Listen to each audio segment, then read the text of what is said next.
본 방송에서 제공하는 투자 정보는 투자 판단에 대한 조언입니다. 방송에서 제공하는 주식의 가치, 가격 상승 및 가격 하락에 대해서는 방송사에서 보장하지 않습니다.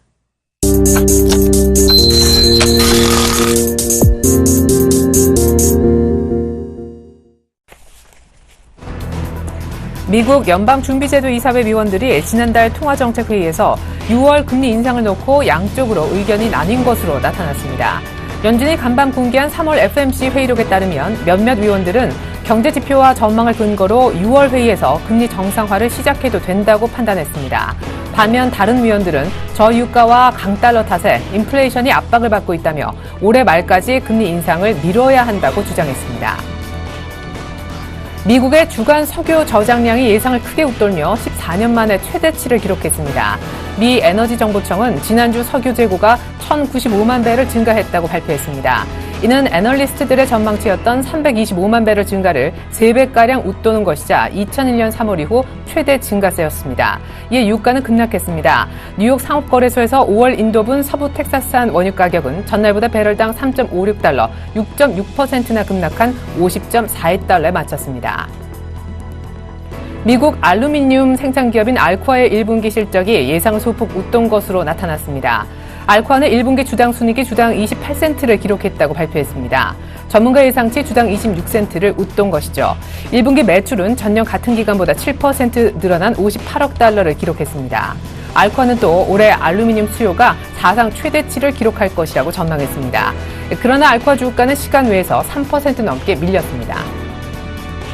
유럽 최대 에너지 기업인 로열 더치 쉘이 영국 3위 에너지 기업인 BG그룹을 470억 파운드, 700억 달러, 우리 돈 약 76조 4천억 원에 인수한다고 간밤 발표했습니다. 영국 네덜란드 합작법인인 쉘은 BG그룹과의 공동 성명을 통해 쉘이 BG그룹을 전날 종가의 약 50%가량 프리미엄을 더한 470억 파운드 인수하는 것에 양측 이사회가 합의했다고 언급했습니다. 이는 올해 이루어진 M&A 가운데 가장 규모가 크고 에너지 업계 기준으로는 최근 10년 사이 가장 큰 거래로 기록됐습니다.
안녕하십니까. 출발 증시와이드의 최혜린입니다. 6월 금리 인상 된다 안 된다. 결국 간밤에 공개된 미국의 3월 FOMC 회의록, 의사록 내용을 보니까 3월 FOMC 회의에서 인내심 문구를 삭제했었던 바로 그 회의가 되겠죠. 연준 위원 내에서도 의견들이 아주 분분했던 것으로 보입니다. 금리 인상 시기와 관련해서 말이죠. 사실 이 의사록이 공개되고 나서 또 6월 금리 인상 얘기가 거론되니까 뉴욕 증시가 움찔하면서 하락하는 모습도 보였었는데요. 결과적으로 FOMC 의사록 내용 그 톤은 비둘기파적이었다, 온건파적이었다라는데 동의가 이루어지면서 뉴욕 증시는 소폭이지만 오르면서 마감이 될 수가 있었습니다. 결국에 연말에 금리 인상을 주장했던 일부 위원들의 모습도 있었고요. 심지어는 내년 초 얘기도 나왔던 만큼 금리 인상 시기는 확실히 좀 멀어지는 것이 사실인 것 같은데요. 뉴욕 증시 얼마나 올랐는지 마감가부터 확인해 보겠습니다. 네, 다우가 한 0.1% 정도만 오르는 그런 모습이에요. S&P 500도 역시 마찬가지 0.2% 가까이만 상승을 했고요.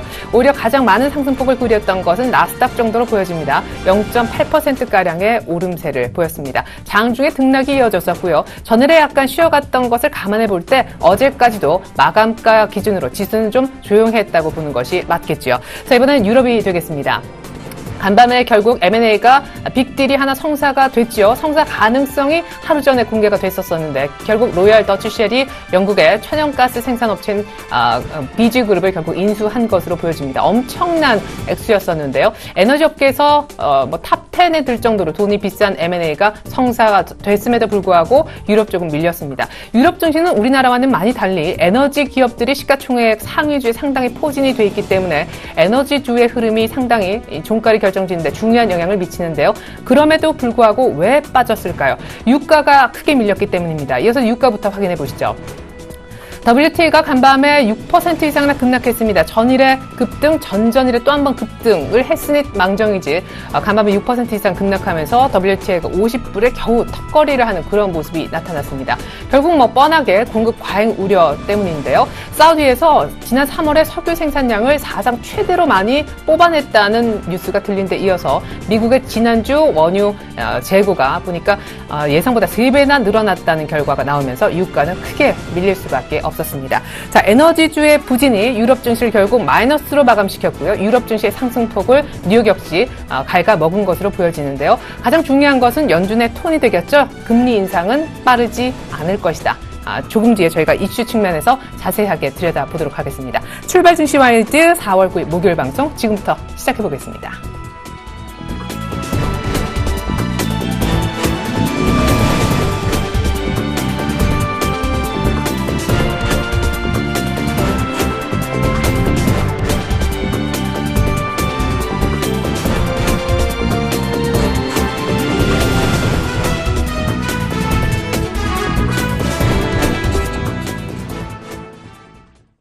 네, 주요 이슈의 전망을 경제학과 교수님과 함께 들여다보는 그런 시간이 되겠죠. 경제학자에게 듣는다. 오늘은 서강대 경제대학원 김영익 겸임 교수 연결해 자세한 얘기 들어보겠습니다. 교수님 안녕하세요.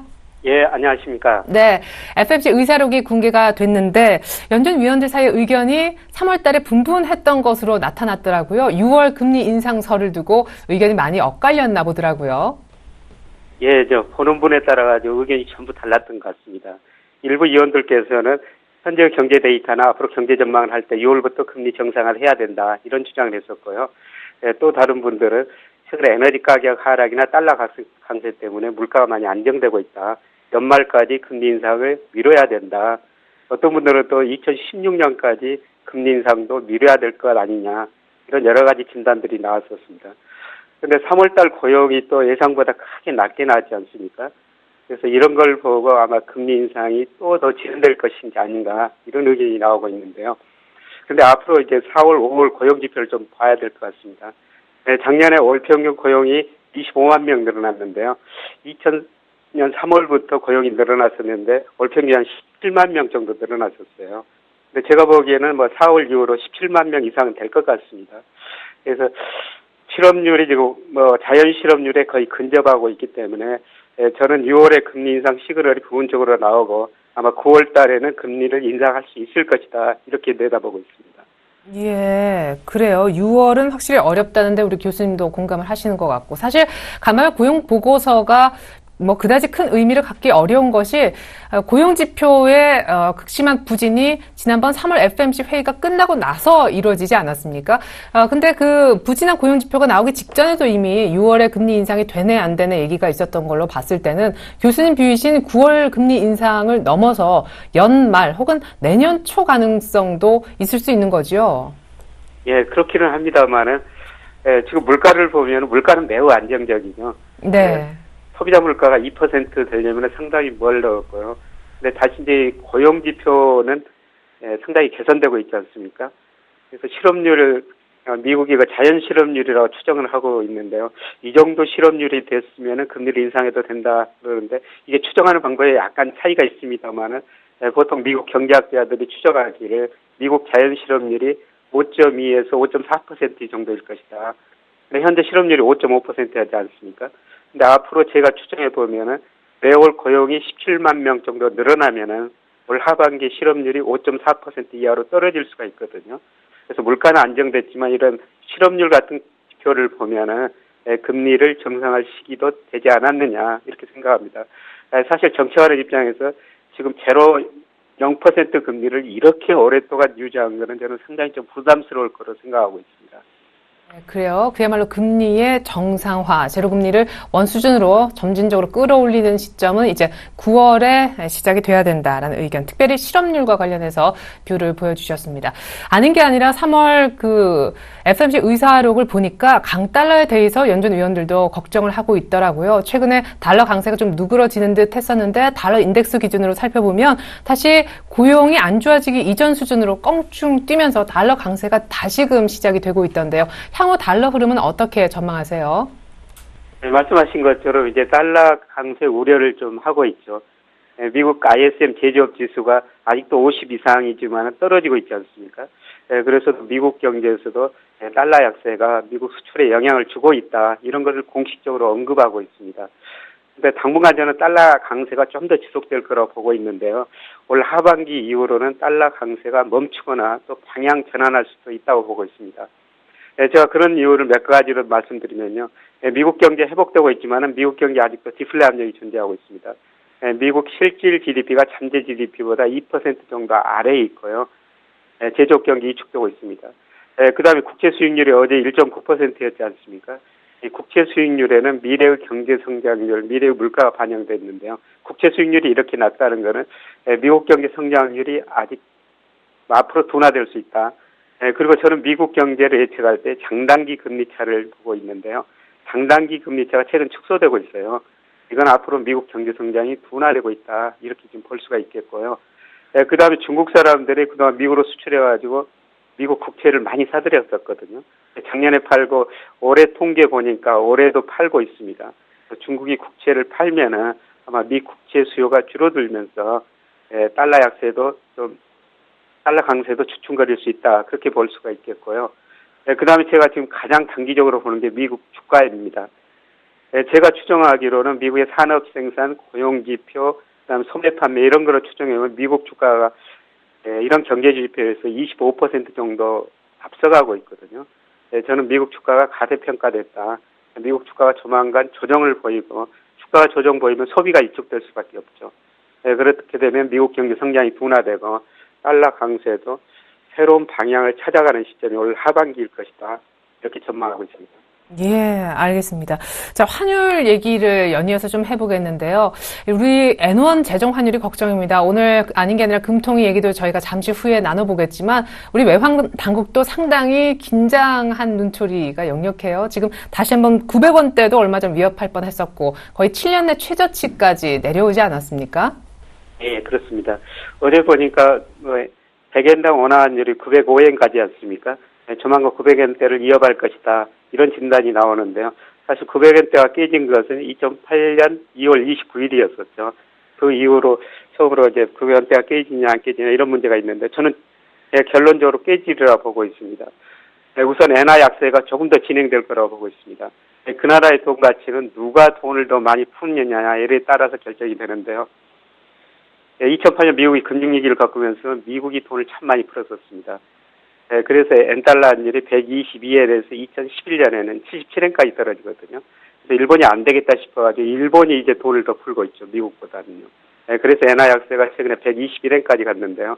근데 당분간 미국보다는 일본이 돈을 더 많이 풀 가능성이 높습니다. 그렇게 되면은 엔화 약세가 진행될 것 같고요. 그 다음에 우리나라는 경상수지가 GDP 대비 지금 흑자가 6%가 넘거든요. 세계에서 경상수지 흑자가 이렇게 높은 나라는 독일, 사우디 등 일부 국가입니다. 아마 이번 달에 미 재무부에서 환율 보고서를 낼 텐데요. 한국의 경상수지 흑자가 너무 많지 않느냐. 그거는 거꾸로 한국의 원화 가치가 저평가되어 있지 않느냐. 이런 걸 시사할 거로 보고 있습니다. 그래서 국제 금융시장에서는 엔화 약세, 그다음에 국내 시장에서 원화가 약간 강세로 가면서 조만간 100엔당 원화 환율이 900원을 깰 거로 저는 내다보고 있습니다. 앞서 말씀하신 거하고 종합해보면 미국은 금리 정상화 오히려 올릴 준비를 하고 있는데 반해 일본이 어제 BOJ에서 자산 매입 규모를 현 수준으로 유지하기로 하고 금리도 동결하긴 했지만 추가 부양책을 충분히 꺼낼 생각을 하고 있는 상황에서 엔화의 추가적인 어떤 가치 절하를 예상하셨습니다. N1 재정 환율 900원 아래로 뚫릴 가능성이 높다 얘기까지 들어봤습니다. 미국 알코아가 장 끝나고 나서 실적을 공개했던데 일단 시간 내에서 주가는 빠진 것으로 들었습니다. 일단 첫 스타트는 어땠는지 분석 부탁드리고요. 어닝 시즌 전반적인 전망도 들어보죠. 미국 S&P 500 이익률이 작년 같은 기간에 비해서 4% 감소했을 것이다 라는 연구기관에서 그렇게 추정을 하고 있거든요. 그거는 원유 업체들, 에너지 가격들이 많이 떨어지기 때문에 에너지 기업들 이익이 감소했고, 그 다음에 아마 제조업 경기도 달러 강세 때문에 영향을 받은 것 같습니다. 무튼 헬스케어나 바이오 쪽, 이쪽으로는 이익이 증가했다고 보는데요. 근데 전체적으로 보면 이익이 저는 감소했을 거로 보고 있고요. 물론 애널리스트들이 이익 추정치를 지금 낮추고 있는 과정입니다만, 이것보다 더 낮아질 가능성은 높지는 않아 보입니다만, 그래도 이익은 감소 추세다. 그리고 앞서 말씀드린 것처럼 더구나 미국 주가가 그동안 경기나 기업 수익에 너무 앞서갔는데, 이런 기업 수익이 발표되면서 미국 주가는 이제는 상당폭 큰 조정을 보이더라고 보고 있습니다. 특히 6월까지 미국 주가가 상당히 큰 폭으로 조정을 보이지 않을까 이렇게 내다보고 있습니다. 네, 그래요. 일단 이익 때문에 많이 흔들릴 거다 이렇게 보셨어요. 안 그래도 거품이 좀 껴있는 뉴욕 증시가 이번 어닝 시즌을 빈미로 해서 주가가 한번 크게 조정을 볼 것 같다 전망까지 들어봤습니다. 이제 금통위 얘기를 좀 해볼까요? 3월에 전격적인 금리 인하, 선제적 대응 차원이라고 얘기가 지금 나오고 있기 때문에 이번에 연속적인 인하는 없을 것이라며 동결에 무게를 두는 전문가들이 많은 것 같더라고요. 그리고 일각에서는 안심전환대출 때문이라도 동결이 불가피하다라고 하더라고요. 예, 아마 오늘 잠시 후에 이제 금리 결정을 할 텐데요. 오늘은 동결할 가능성이 상당히 좀 높아 보입니다. 왜냐하면 지난달에 인하했기 때문입니다. 근데 과연 우리 한국은행이 선제적인 통화 정책을 썼느냐, 그것보다는 좀 후행적인 통화 정책을 썼다고 보고 있습니다. 제가 우리나라 시장금리, 국고채 3년 수익률하고 기준금리, 인과관계, 누가 원인이 되고 결과가 되느냐 이런 걸 한번 분석해 봤더니요. 시장금리, 국채 3년이 원인이 되고 기준금리가 결과가 이런 식으로 나왔습니다. 그래서 시장금리가 떨어지면 한국은행이 뒤따라 기준금리를 인하했다 이렇게 지금 보고 있고요. 근데 최근에 국채 3년물 수익률이 기준금리 1.75%다 더 낮은 어제 1.72% 아니었습니까? 그래서 이거는 시장에서는 앞으로 금리를 추가적으로 더 인하할 것으로 지금 기대하고 있고요. 저는 조만간 또 한국은행이 이달에는 인하를 안 하더라도 앞으로 몇 개월 이내에 한 번 더 금리를 인하할 거로 내다보고 있습니다. 예, 그래요. 이번에는 동결이더라도 추가 금리 인하는 반드시 하는 쪽에서 할 거다라고 얘기를 해주셨어요. 사실 시장에서는 이번에 동결의 무게를 이미 싣고 있는 상황이라서 더 주목하고 있는 게 한은의 금통위 직후 발표될 수정 경제 전망이라고 하는데, 일단 1분기 성장률이 3% 초반까지 하향될 수 있다고요. 물가 상승률은 어느 정도로 또 낮춰 잡을까요? 예, 저도 경제학을 오래 공부했으면 참 경제 전망은 하기 쉽지 않은데요. 한국은행 전망치에서 그대로 나타나는 것 같습니다. 예를 들어서 작년 4월 달에 한국은행이 올해 우리 경제가 4.2% 성장할 것이다. 이렇게 전망했는데요. 올 1월 달에는 3.4%로 낮췄습니다. 그리고 오늘 또 분기마다 경제 전망 새로 수정해가지고 발표하는데요. 아마 3% 초반이 아닐까 이렇게 생각하고 있습니다. 물론 1분기 성장률은 전년 동기 대비 2%대일 거로 추정을 하고요. 아마 올해 3%도 저는 성장하기 힘들지 않을까 이렇게 보고 있습니다. 그리고 물가 상승률 목표도 계속 하향 조정하고 있죠. 작년 4월 달에 올해 소비자 물가가 2.4% 이상 상승할 것이다 그랬는데요. 실제로 올 1분기 소비자 물가 상승률이 전년 동기 비해서 0.6%였어요. 하반기에 좀 오른다고 그래도 올해 소비자 물가 상승률이 1%는 넘지 않을 것입니다. 그만큼 경제 성장률이 낮아지고 물가가 떨어진다는 것은 현재 우리 경제가 그만큼 좋지 않다는 거고요. 사실 시장 금리가 이걸 미리서 반영했죠. 국채 수익률 같은 게 미래의 경제 성장률, 미래의 물가 성장률을 계속 반영하고 있는데요.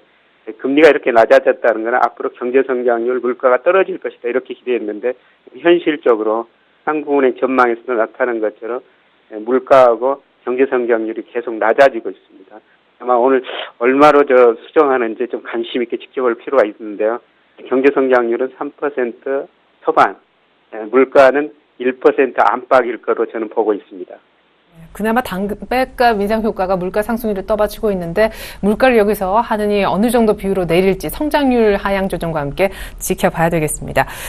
끝으로 중국 증시가 너무 거침없이 내달리고 있어요. 뭐 우리 장도 어제 굉장히 좋았지만 상해 종합 증시는 어느덧 어제 장중에 4,000포인트를 드디어 돌파를 했더라고요. 이러니까 뭐 4,500포인트 간다 이런 불마켓에 더한 추가 장밋빛 전망도 나오고 있는데 역시 과열이다, 거품이 껴있다 이런 분석도 줄을 이루더라고요. 교수님은 어느 쪽이세요? 네, 저는 거품이라고 보고 있습니다.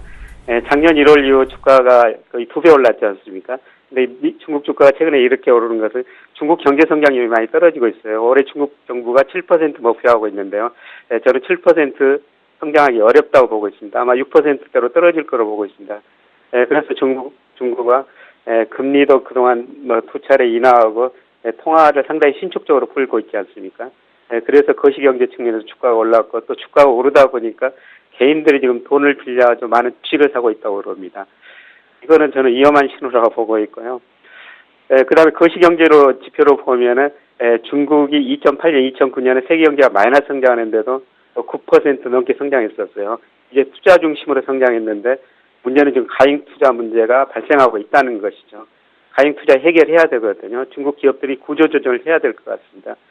이런 과정에서 주가가 이렇게 오른다는 것은 좀 거품이다 이렇게 볼 수가 있겠고요. 그 다음에 주식시장 측면에서 보면 PER, 가격 평균이 10.2배, 5년 평균이 10.2배였었거든요. 근데 최근 15.3배라는 겁니다. 이런 거로 볼 때 중국 주가가 단기적으로 가열되지 않느냐. 저는 조만간 중국 주가도 조정을 보일 거로 지금 예상하고 있습니다. 우리 김영희 교수님께서는 미국 증시도 중국 증시도 과매수권역에 있다 이렇게 보시는 것 같네요. 지금까지 서강대학교 경제대학원 김영희 교수님의 뷰 들어봤습니다. 교수님 잘 들었습니다. 감사합니다. 예, 고맙습니다.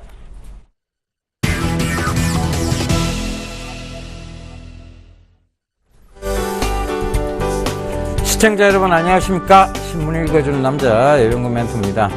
자, 시장의 분위기 너무나 좋습니다. 왜 자꾸 낙관적 관점 얘기 드렸는지 이유 충분히 이해되시리라 믿습니다.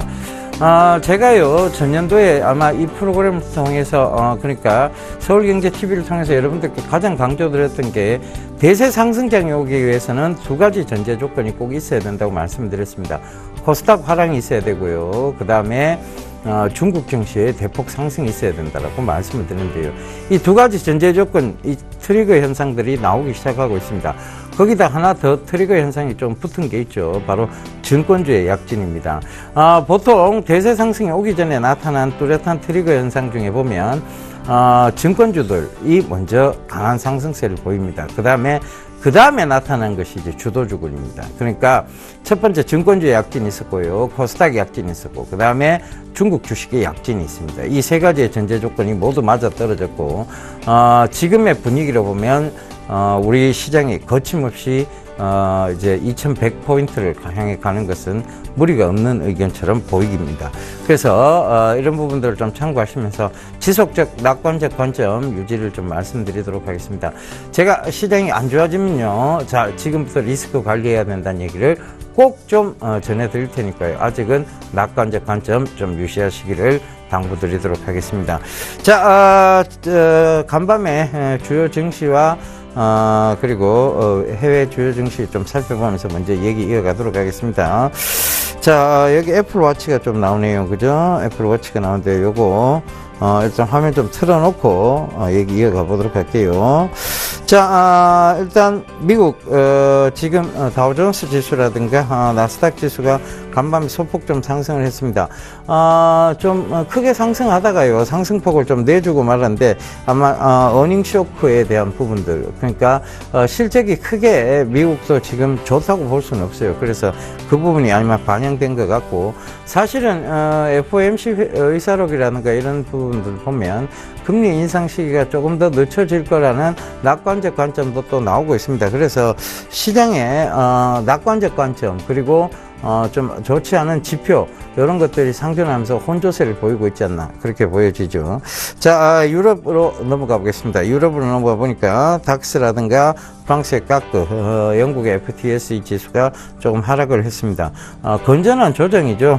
많은 상승이 있고 난 다음에 이 정도의 하락, 이것은 건전한 조정이라고 봐야 될 것 같습니다. 자, 페르티 시대예요. 유럽 쪽은 당연히 1달러 1유로 시대가 오면 그들이 수혜를 볼 수밖에 없다는 얘기 계속 강조드리고 있으니까요. 그 부분 참고해 보신다면 지금 유럽 지표가 유럽 지수가 나빠질 이유가 별로 없습니다. 그러니까 즉 결국은 저점을 내주면 다시 상승하고 저점을 내주면 다시 상승하는 그런 모습들을 이어가고 있는 것입니다. 그 점도 꼭 좀 참고를 해보셨으면 좋겠습니다. 예, 요산에게 뭐라고 말을 계속하고 있는데요. 소리가 들리지 않아서 무엇을 지금 얘기하고 있는지는 모르겠습니다. 지금 스마트워치 갖고 하여튼 심박수도 재고 있는 것 같고요. 여러 가지 활용도적인 측면을 지금 보여주고 있는 것 같아요. 앞으로 향후 시장을 말해주는 것이죠. 결과적으로 이 스마트워치가 이끌어 나가는 시장, 앞으로의 그 시장적인 부분들, 그런 것들을 이 사람이 애플워치를 리뷰를 통해서 지금 뭔가 말을 해주고 있는 것 같습니다. 자, 제일 먼저 눈에 확 띄는 머리 기사가 있습니다. China to build Iran, 파키스탄 파이프라인. 자, 이란에서 파키스탄까지의 파이프라인 건설에 대한 얘기예요. 자, 요거 한번 보고 가도록 할게요. 자, 이거 안 볼 수가 없죠, 그죠? 자, 이 부분이 뭐냐면 이제 중국이 1대1로에 대한 본격적 행보를 우리가 좀 가늠해 볼 수 있다, 이렇게 좀 말씀드릴 수 있겠습니다. 일단은 그들이 이 파이프라인을 건설한다. 본격적 1대1로죠. 그 다음에 향후 우리나라 강간업체와 중소철강사들, 그리고 철강사들의 성장을 좀 예상해 볼 수 있는 그런 부분입니다. 제가 금강철강이라든가 NI스틸, 그리고 이런 중소철강사들, 그리고 최근에 포스코까지 좀 말씀드렸던 이유들이 바로 이런 것들과 일맥상통지어서 좀 생각해 보시면 좋겠습니다. 1대1로 이 정책은 결과적으로 이들이 지금 왜 이란에서부터 파키스탄이냐, 결과적으로 아시아 평화와 그리고 경제 패권을 동시에 잡겠다는 얘기입니다. 그죠? 자, 이 부분 좀 참고해 보셔야 될 것 같은데, 자, 사진 한번 볼게요.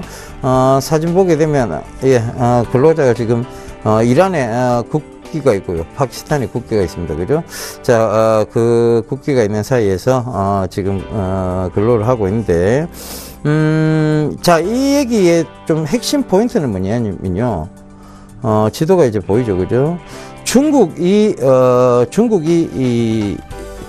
이제 진출해 있는 업체들, 그러니까 1대1로를 하고 있는 이 관점에서 본다면 중국에 진출해 있는 업체들이 더욱더 우리가 좀 주목해 봐야 될 시기가 아니냐에 대한 부분입니다. 그것을 시사해 주고 있는데요. 중국이 진짜 아시아의 경제 패권을 잡게 된다면 그 1대1로 때문이라도 지금 굉장히 빠른 중국 증시의 회복세를 보이고 있는, 그리고 상승세를 보이고 있는 만큼, 자, 이게 중국이 앞으로 아시아 쪽의 경제 패권, 즉 여기 중동 지역까지 지금 카타르가 보이고요. 자, 이런 식의 어떤 중동 지역의 패권, 그리고 인디아 쪽, 즉 이런 쪽의 패권까지 같이 거머쥘 수 있다는 점을 생각해 본다면, 자, 중국에 진출해 있는 업체들 다시 한 번 더 주목해 봐야 될 시기죠.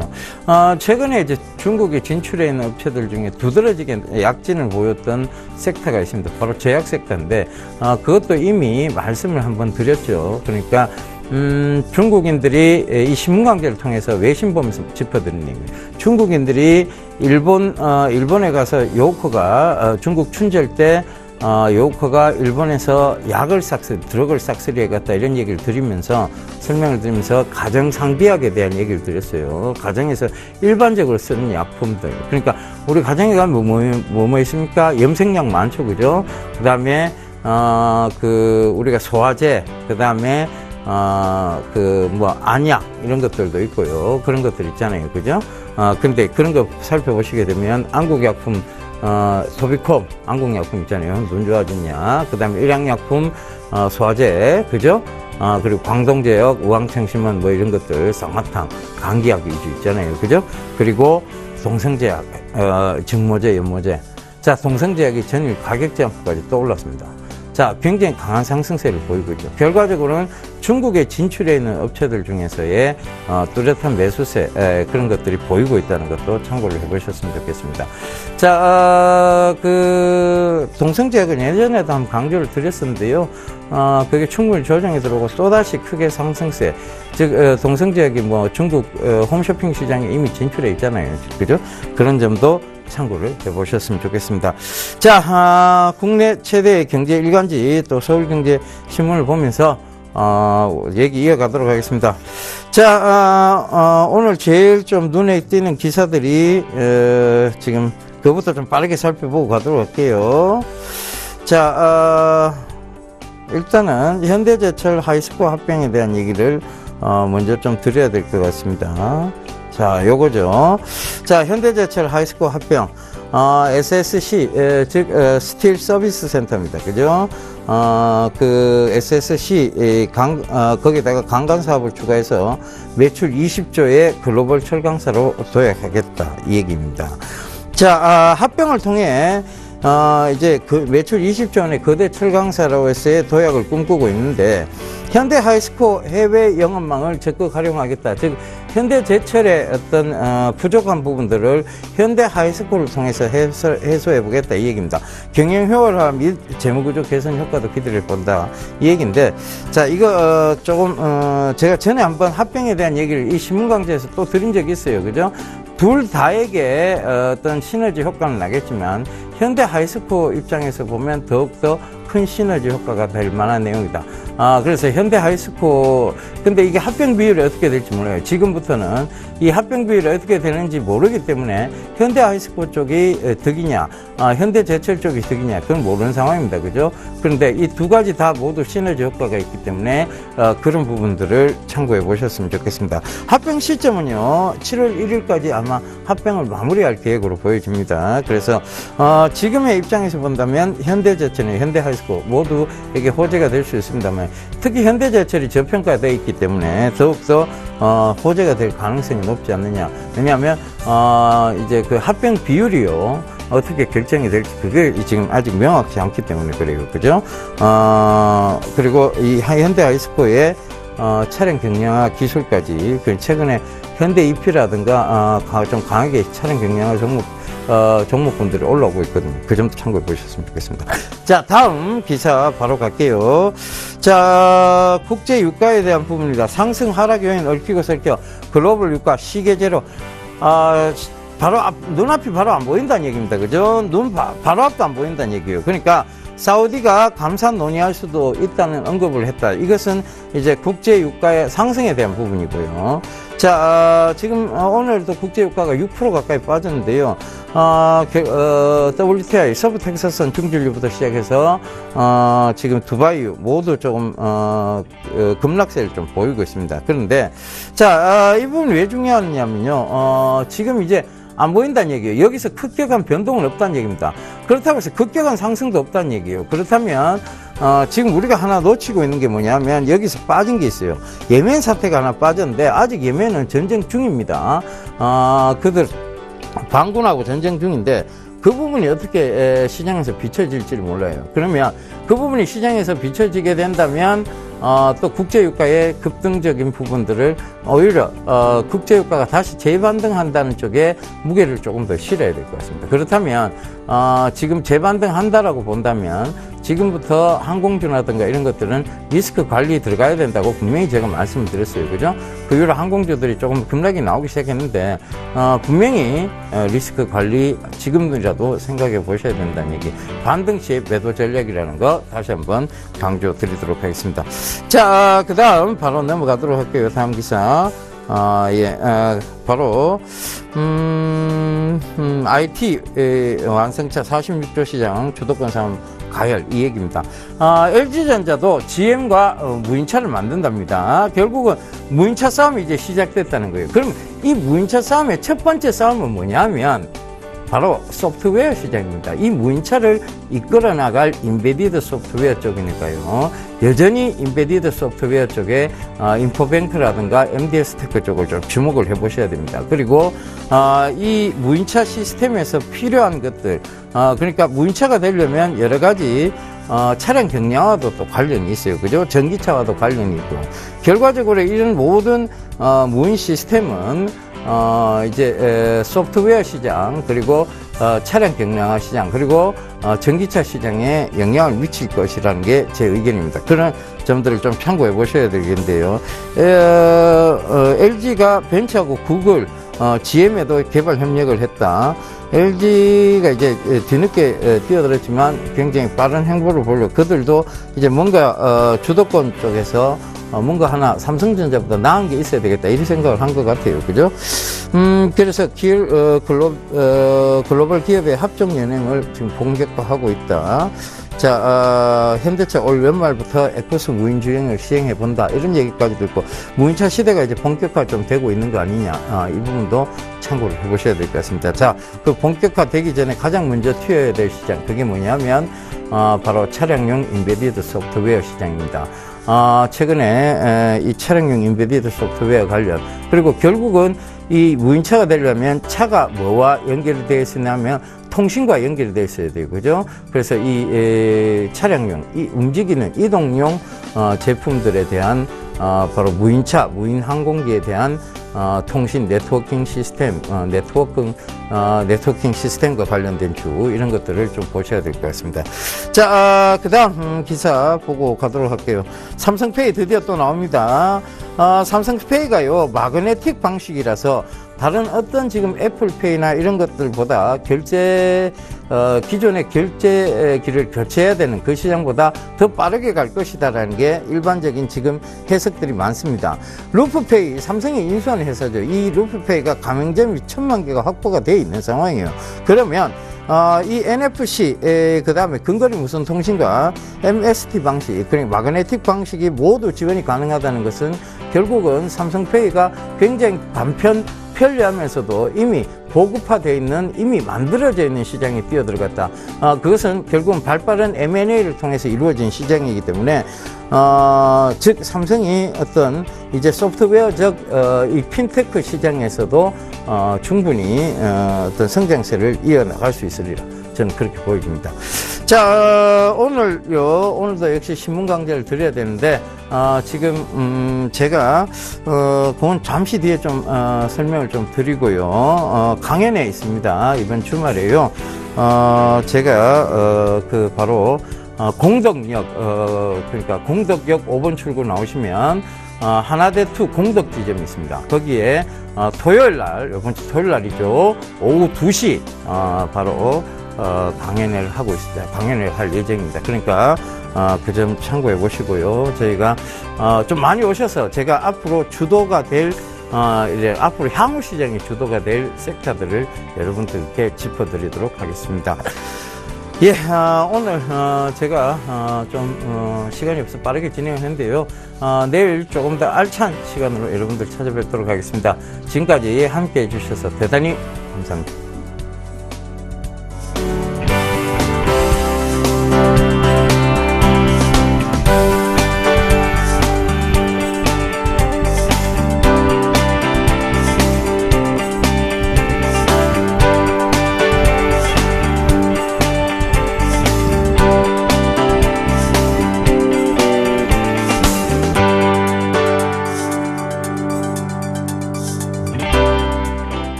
시황의 신시간입니다. 시황의 대가 모시고 국내 시장에 필요한 전략 세워볼 텐데 개장 30분 정도를 남겨두고 있네요. SK증권 영업부 PIB센터에 계시는 이재광 이사 연결해 보겠습니다. 이사님 안녕하세요. 네, 안녕하십니까. 네, 오늘 또 붉은 조끼를 입으셨는데, 자, 어제 일단 코스피가 6개월 만에 장중 2060까지 박스권이 좀 뚫리는 느낌이에요. 코스닥 또 닷새째 랠리, 우리만 좋은 게 아니라 일본, 중국, 또 간밤에 미국까지 이제 같이 좀 다 가는 그림 그려볼 수 있는 건가요? 리뷰부터 들어보겠습니다. 네, 우리 탱크께서도 언급해 주신 바가 오늘은 붉은 조끼를 한번 입어봤습니다. 주식시장은 붉은색을 좋아하죠. 네, 붉게 타올랐으면 단풍 등고 맨키로 네.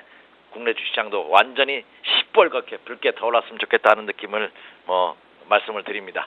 자, 오늘 새벽 끝난 뉴욕 증시부터 한번 볼까요? FOMC 의사록 발표를 앞두고 있는 시점에서 미국 시장이 급등락하는 그런 모습을 보였습니다. 그런데 결국 어떻게 끝났죠? 네, 긍정적으로. 물론 상승폭에 비한다면 그동안 상승한 걸 감안하면 그 폭은 작습니다만 상승으로 마감해 줌으로써 그만큼 투자 심리가 견고하다는 것을 보여준 것이 아닌가 이렇게 생각이 됩니다. 예, FOMC 의사록에서 뭐가 발표됐죠? 일부 FOMC 그 연준 의원들이 6월에 미국이 금리를 인상해야 된다. 이런 의견들이 있었다고 합니다. 절반 정도는.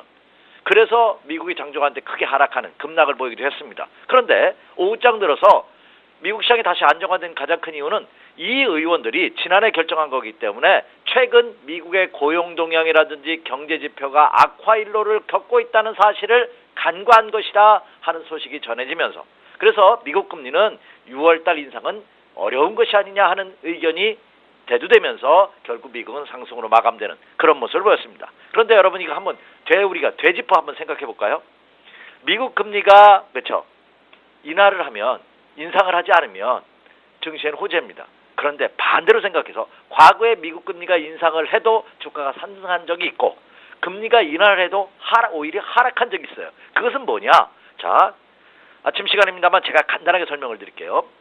그거는 심리적인 요인이 굉장히 크게 작용하는 것이 아닌가 이렇게 생각이 됩니다. 미국 금리를 인상할 수밖에 없다는 건 뭐죠? 경기가 좋아진다는 얘기입니다. 그래서 오히려 미국 금리가 인상이 돼도 증시가 오르는 경우가 있습니다. 반대로 금리가 하락한다는 건 뭐죠?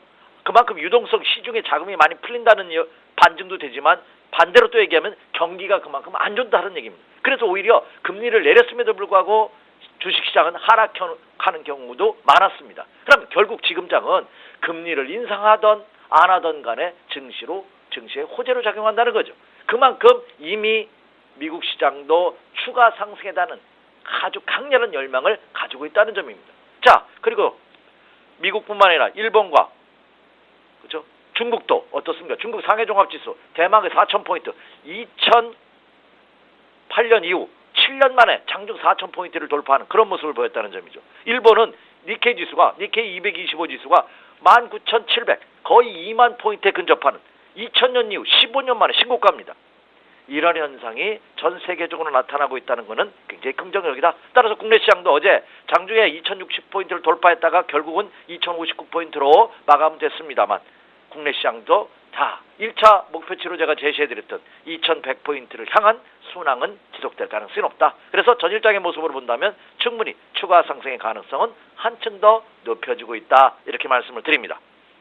네, 미국 금리 인상 시기와 관련해서 뭐 여러 가지 얘기들, 분위기들이 만들어지고 있지만 제일 중요한 건 투자 심리인데 그 심리가 좋아지고 있다라는 말씀 해주셨습니다. 전일 우리 시장에서 아주 재미있는 부분이 포착됐잖아요. 뭐 증권주는 원래 강했는데 최근까지 더 강한 모습이 나타나고 있지만 소외됐던 뭐 화학까지도 이해가 됩니다. 근데 철강 섹터에 이틀 연속 매수세가 들어왔어요. 그렇죠. 자, 이 국내 증시도 굉장히 중요합니다. 제가 이 시간을 통해서 지난주, 지지난주 계속 증권업 쪽만 말씀을 드렸는데, 대단합니다. 제가 증권회사에 좀 몸을 닫고 있지만, 최근 들어서 증권회사뿐만 아니라, 저희 객장으로 오시는 손님분들이라든지, 제가 통화하는 분들도 굉장히 기뻐하시더라고요. 저도 좋습니다. 이 증권주의 랠리는 추가적으로 이어질 가능성이 굉장히 크지 않을까. 그래서 여러분의 포트폴리오 구성상 증권주는 꼭 편입해 주십시오 하는 말씀을 드리고요. 그리고 최근 금주 들어서 특징적으로 나타나는 게 있습니다. 그동안 진짜 소외되었던 방송에 이런 표현을 써도 되는가 모르겠습니다만 완전 똥주들 있죠. 참 잔인할 정도로 어려움을 겪었던 철강주마저 상승대에 합류하는 바닥 탈출 신호의 모습을 보이는 아직까지 그들이 상승으로 전환됐다 말씀드릴 수는 없지만 이제 긴 잠에서 깨어나면서 기지개를 아주 활짝 펴는 그런 모습을 보여주고 있다는 점입니다. 이것은 뭐를 의미하는 거냐면 아직 실적이 가시권에 들어오지 않았음에도 불구하고 단순히 많이 빠졌다는 장기 소외했다는 이유만으로 저점 선침해성 매수세가 들어오고 있다는 겁니다. 이것은 전반적으로 시장이 레벨업의 과정을 거칠 가능성이 굉장히 크다 이런 거죠. 다시 말씀드리면 그동안 장을 이끌었던 증권주라든지 일부 화학이라든지 일부 바이오라든지 화장품 이들 종목군들이 다소 너무 많이 갔기 때문에 쉬더라도 이제 그 밑에서 받쳐들 후속 지원군들이 대거 포진하고 있다는 점이 국내 시장에도 긍정적인 모습이 아닌가 이렇게 생각이 됩니다. 그래서 어제장과 최근의 국내 시장의 특징을 본다 하더라도 이제는 동반 레벨업의 과정이 형성될 그 기틀이 마련되고 있다 이렇게 말씀을 드릴 수가 있겠네요. 네. 우리 이사님께서는 1차 코스피 목표치를 2100이라고 하셨지만 어제 박스권이 약간 뚫리는 모습을 보이자마자 또 그 풍부한 투자자들은 이거 2200 가는 장이 아니냐 이렇게 얘기를 하고 있습니다. 근데 어제 우리 증시가 강한 모습을 볼 수 있었던 배경 중에 하나인 외국인들의 강한 선물. 오늘 옵션 만기 하루 전이어서 그런 모습을 보였던 것은 아닌지 이 부분 좀 더블 체크가 필요할 것 같아요. 옵션 만기 전망하고요. 오늘 또 금통위 예정돼 있잖아요. 크게 우려할 부분은 없습니까?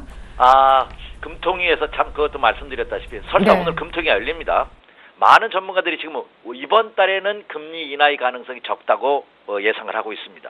근데 이번 달에 설사 금리를 인하하지 않는다 하더라도 그러면 다음 달, 다다음 달에 인하 가능성은 더 많다는 거죠. 지금 많은 시장 전문가들이 국내 미국의 금리가 인상되는 것이 9월이 될지 6월이 될지 아니면 연말이 될지 그건 아무도 알 수 없습니다. 하지만 어차피 올 하반기나 내년 상반기에 예상되고 있다고 본다면 그 전에 국내 시장을 안정화시킬 필요는 있겠다 하는 의견들이 많습니다. 그렇다고 본다면 미국이 금리하기 이전에 우리는 한 차례 더 금리 인하의 가능성이 높지 않을까. 그래서 오늘 금통위가 열리면서 설사 금리가 인하되지 않는다 하더라도 크게 걱정할 필요 없다. 금리가 인하돼도 중심은 호재고 인하되지 않는다 하더라도 저는 증시에는 호재가 될 것이다 이렇게 말씀을 드릴 수가 있겠고요. 자, 오늘은 만기일입니다. 그런데 3회 배수의 달의 만기가 아니라 3, 6, 9, 12월 달의 만기는 쿼드러플 히칭되려고 해서 선물 옵션, 주식 선물 옵션이 모두 만기가 이루어지는 그런 모습입니다만 오늘은 지수 선물만 만기가 이루어지죠. 옵션만. 그렇기 때문에 그 영향은 크지 않다 이렇게 말씀드릴 수가 있겠고요. 최근 기관과 외국인 투자가들의 동향을 보면은요 거의 양매도 포지션을 많이 취하고 있는 것 같아요. 그것은 뭐냐? 지수가 크게 변동할 가능성이 굉장히 적다는 포지션을 취하고 있거든요. 그렇다면 오늘 과연 콜옵션부터 청산하는지 풋옵션부터 청산하는지 체크해봐야 되겠습니다. 하지만 대다수의 초보 투자자분들은 크게 우려하지 마십시오. 그냥 오늘도 상승하면 쫓아가면서 매수할 필요는 없겠지만 밀린다면 여전히 매수 마인드의 전략으로 임해주셔도 큰 무리는 없다 이렇게 말씀을 드립니다. 네, 설사 그리고 금통위는 동결돼도 추가 금리 인하 기대감이 여전하기 때문에 괜찮다 하셨습니다. 앞서 전반적인 시장의 레벨업을 예상하시면서 2100을 내다보셨는데 사실 바로 엊그저께만 해도 이게 되는 종목만 되고 안 되는 종목은 끝까지 안 되는 장이었는데 철강주가 또 화학주가 키 맞추기를 더 하면서 이 분위기가 약간은 완화됐습니다. 그렇다 해도 아무 종목이나 다 뭐 사면 되는 건 아니잖아요. 실적 그렇죠. 호전주만 봤었는데 실적이 별로인 철강까지 저가 매수세가 들어오니 어떻게 전략을 세우면 좋을까요? 제가 이 시간 통해서 전에 이런 말씀을 드린 것 같아요. 개인 투자자분들은요 바닥을 만들 수 없습니다. 그리고 또 고점도 만들 수가 없어요. 많은 투자자들이 최고점에서 팔고 최바닥에서 사기를 원하지만 그거는 이론에도 없다고 생각하십시오. 불가능한 일입니다. 그럼 지금 철강이 설사 바닥이라 하더라도 지금 들어가기는 좀 저는 시기상조라고 봅니다. 왜? 우리가 흔히 그러죠. 밥상을 다 차려놓으면 숟가락 하나만 쫙 들고 있다가 밥상 차리면 살짝 들어가서 껴서 두 숟갈 얻어먹고 나와야 됩니다. 끝까지 앉아있으면 또 안 돼. 왜? 설거지를 할 가능성도 있거든요. 그러니까 밥이 남들이 다 먹기 한 20-30% 남았다면 먼저 빠져나와야 됩니다. 개인 투자가들은. 그것이 가장 현명한 투자 전략이거든요. 쉽고 지금 철강업종이 바닥을 다지고 있는 것은 사실이고 일부 선침해성 세력들이 들어온 것은 사실입니다. 하지만 우리 개인 투자가들은 들어가기는 아직 좀 이른 시간이다 이렇게 생각이 되고요. 여전히 저는 종목은 좀 선별화될 필요가 있지 않나 생각이 됩니다. 자, 실적 호전을 발표했죠. 영업이 무려 5조 9천억입니다. 삼성전자를 필두로 실적 호전주들이 장애 주도주로 부각될 가능성이 굉장히 큽니다. 그래서 삼성전자가 이끄는 실적 호전주들 눈여겨보십시오 이렇게 말씀을 드리고요. 그리고 말씀드린 증권주 지속적인 공략입니다. 앞서도 언급해드렸다시피 증권업종은 엄청난 구조 조정을 해서 이미 재무제표 가 굉장히 단단했어요. 펀더멘탈이. 여기에다가 금리 안정화로 인해서 채권 수익률이 엄청나게 증가되고 있습니다. 그래서 아마 올해 증권사들의 순이익이 엄청나게 지난해 전기 대비해서 거의 50% 이상 증가될 가능성이 크지 않을까 이렇게 전망이 되고 있고 일부 적자 증권회사가 흑자로 이미 돌아서고 있다는 점 또한 여러분 주목해 주시기 바랍니다. 그리고 또 하나는 아직 철강은 아니지만 화학과 음식료 업종 이제 여름이 되죠. 여름 되면 음식료가 많이 팔립니다. 대표적으로 CJ 제일자생이라든지 오리온이라든지 롯데칠성이라든지 이런 업종들 있죠. 대부분 고가주입니다. 이런 업종들. 그리고 개별 테마 중에서도 실적 바닥 터나라운드 CJ 헬로비전이라든지 이런 종목들이 있죠. 스카이라이프라든지 이런 종목군들은 여러분 계속해서 관심을 가지시는 그런 전략으로 임하신다면 올해장 이번 2, 4분기에도 이제 2, 4분기 시작이 4월 아닙니까? 2, 4분기에도 여러분이 목표 수익률을 달성할 수 있겠다 이렇게 말씀을 드립니다. 네, 삼성전자의 증권 여전히 좋게 보셨고 화학과 음식료 섹터도 오늘 추가해 주셨는데 다만 철강은 매수는 아직 시기상조라고 전략 세워주셨습니다. 아주 맛깔나는 비유 잘 들었습니다. SK증권 영업부 PIB센터 이재광 이사님과 함께 봤습니다. 이사님 감사합니다. 네, 감사합니다.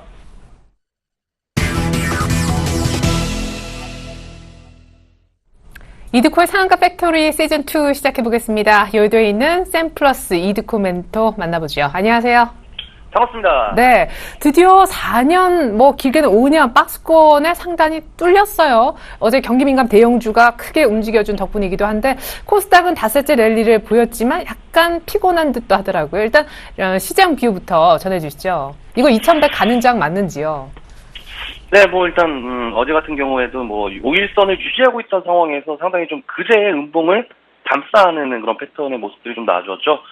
최대 매물벽이라고 할 수 있는 2050에서 60포인트를 어제 이제 안착하는 모습들 상당히 좀 깜짝 놀랐던 그런 하루였지 않나 싶습니다. 일단 외국인들과 기관들의 동시 순매수적인 부분들 그렇게 강한 매수세는 좀 아니었습니다만은 수급적으로 개인들이 어제 이제 매도에 나와주었다는 점은 긍정적인 어떤 시각으로 해석할 수 있는 그런 상황이지만은 이런 수급들이 단발성인지 아니면 오늘도 이어지는지 확인을 하시는 것도 어떤 관전 포인트가 될 것 같고요. 일단 중요한 것은 오늘 이제 금통위에서 금리 동결이냐 인하냐에 대한 부분들이 시장에 어느 정도 영향을 끼칠 수 있는 그런 부분인데 거의 대부분의 예상치가 거의 동결 수준으로 나오고 있는 상황에서 시장 최대 매물벽인 현재 구간 일단 어제도 보여드렸지만은 기술적인 부분들, 작년 9월 달에 코스피 지수가 급락하기 직전의 최고점 부분들 조금 넓게 보시면은, 우리 지수 2012년도부터 박스권에 갇히면서 지속적으로 이제 돌파를 못하고 박스권에 갇히게 되면서 지속적인 꺾인 라인들의 대부분이 2040에서 50포인트, 맥스 60포인트의 이 사이의 어떤 그런 구간이기 때문에 이 매물벽까지 사실 왔다는 것만으로도 사실 강한 어떤 유동성의 힘이 있는 것은 사실입니다만은 중요한 것은 박스권 돌파형이 사실 이미 작년 9월 달에 이미 2090포인트를 갔었던 부분들 사실 이때도 지수 2300 간다, 2200 간다 이런 말들이 있었지만은 또다시 개인들을 물먹이게 되면서 지수가 1880포인트까지 어떤 그런 급락했던 부분들이 있었기 때문에 이번에는 정말 리얼로 강력한 파워를 가지고 현재 구간 저항을 돌파하기 위해서는 어제도 좀 말씀을 드렸지만은 기관들 수급이 돼야 된다는 점 오늘도 좀 체크를 좀 해보시면 좋을 것 같습니다. 어제 이제 코스닥이 좀 변동성이 좀 있었죠.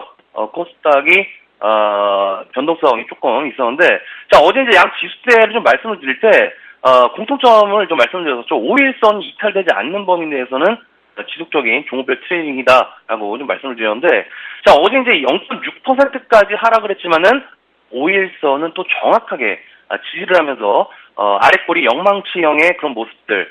글쎄요, 일단 이 코스닥 같은 경우에는 660선, 코스닥 월봉 차트상 200 월봉선을 상당히 강력한 저항선이다라고 좀 말씀을 드렸는데, 중요한 건 지금 그 과정을 통과하는 과정에서 이틀 연속으로 음봉 캔들의 그런 모습들 그리고 변동성이 있었던 어제 같은 경우 그런 상황이었기 때문에 지속적인 5일선 지지 여부가 상당히 중요한 그런 부분이지 않나 싶습니다. 그래서 이제 시장이 급격하게 밀리고 어떤 그런 폭락할 가능성은 적지만은 단기적으로 5일선을 양시장 이탈한다고 했을 때 시장의 변동성이 급격하게 흔들릴 가능성은 계속적으로 있다는 점 참고를 하시고 대응하시면 좋을 것 같습니다. 어제 이제 녹십자 MS부터 좀 체크를 좀 해봐야겠죠. 녹십자 MS 어제 이제 우리가 중요하게 체크를 좀 해봐야 될 것들이 21선의 우하향적인 부분들. 녹십자 MS 21선의 우하향적인 부분들 이 부분들이 5일선과 만나는 중요한 구간이기 때문에 돌파형 체크해보자라고 좀 말씀드렸는데 일단 어제 21선을 맞고 일단은 하락하는 좀 모습들이 좀 나와줬죠. 22,000원 정도까지의 상승폭을 확인하자라고 좀 말씀드렸는데 어제 21,700원 300원 차이로 고점을 형성한 이후에 보합권으로 일단 마무리해야 되는 그런 상황이었기 때문에 오늘도 재차 21선에 대한 돌파형에 대한 부분들 계속적으로 좀 체크하시면서 지속적으로 목표가로 드렸던 23,000원까지 상승폭 확인하자라고 좀 말씀을 드리겠습니다. 어제 이제 추천을 드렸던 MDS 테크 기관들의 매수세 그러니까 그동안 2월 달과 3월 달에 매집을 했던 기관들이 최근에 종목에 대한 하락을 주도했던 그런 부분이었었지만은 현재 기술적 반등이 예상이 되는 그런 구간에서 기관들의 매수세가 이어진다라고 했을 때 그때 상당히 좋은 주가 움직임이 예상이 된다라고 좀 말씀을 드렸었죠. 근데 이제 어제 같은 경우에 뭐 크게 밀리면서 시작하지는 않았지만은 어느 정도 캔들의 모습은 가닥을 조금은 잡았다는 점. 그래서 이 MDS테크는 61선에 대한 돌파형 나오는지 오늘 체크를 좀 해보시면 좋을 것 같습니다. 자, 그래서 이제 오늘은 라이브 플렉스라는 종목 좀 추천을 좀 드리겠습니다. 자, 이 라이브 플렉스는 아마 생소하신 분들이 좀 많으실 것 같아요. 본 사업은 지금 현재 이제 본격적인 시즌이 되었죠. 바로 이제 캠핑. 그러니까 텐트 관련 아웃도어 사업을 좀 영위를 좀 하고 있고요. 그러니까 최근에는 게임 산업의 추진으로 인해서 온라인과 모바일 게임을 확대를 했지만은 최근에 이슈가 되고 있는 셧다운제 그리고 각종 규제적인 부분들이 매출액을 조금 감소시키는 영향을 끼치게 되면서 실질적인 부분으로는 크게 개선되지 못하는 그런 모습은 없었지만 역시나 요즘은 실적보다는 재료적인 부분들이 좀 잘 먹히고 있는 그런 상황인데, 자, 제가 주목을 하고 있는 것은 역시나 이제 캠핑 관련 그런 이슈가 되겠습니다. 서서히 이제 날씨가 좀 따뜻해지면서 여의도 한강공원에서도 뭐 한두 명씩 텐트를 가지고 와서 펼치는 모습들, 그리고 최근에 이제 뉴스가 좀 나와주는 것들이 중국의 캠핑 열풍으로 인해서 부탄가스가 증가하고 있다는 그런 내용들이 올 초에 봤었던 그런 상황들이었는데, 그만큼 아웃도어 텐트 사업을 하고 있는 라이브 플렉스에게도 어느 정도 호재적인 부분들이 서서히 나올 수가 있는 그런 시점이기 때문에 오늘 정도 좀 들고 나와봤고요. 자, 중요한 것은 기술적인 부분들도 어느 정도 나쁘지 않은 모습이죠. 5일선을 지금 유지를 하고 있는 상황에서 이번 연도 들어서는 1,580원 정도를 계속 저항을 받는 그런 모습이었지만은 그제 이제 한번 슈팅이 좀 나와주게 되면서 1,700원대 가까이 상승하는 측면들이 있는 그런 모습이기 때문에 이번 저항 구간만 잘 통과한다고 했을 때는 추가적인 상승폭도 가능한 측면들이 있다라고 좀 보시면 좋을 것 같습니다. 자, 해서 매수가는 5일선 정도 1,580원 정도 모아가시는 그런 전략을 좀 보시면 좋을 것 같고요. 그리고 목표가는 일단 1,800원 정도 드리겠습니다. 1,800원 정도 보시다가 돌파하게 되면 제차 AS 통해서 목표가 재수정 전략 드리도록 하겠고요. 그리고 손절가는 1,540원 정도로 해서 이슈가 나올 종목으로 오늘은 한번 공략을 해보자라고 좀 말씀을 드리면서 정리를 해드리도록 하겠습니다. 오늘 스타트업 팩토리는 여기까지입니다. 고맙습니다. 네, 이례적으로 4월달 좀 춥긴 하지만 향후 날씨가 풀리면서 캠핑 열풍을 기대한다라고 하셨어요. 라이브 플렉스가 오늘의 신규 추천주였습니다. 지금까지 샘플러스 이드코 멘토와 함께 해봤네요.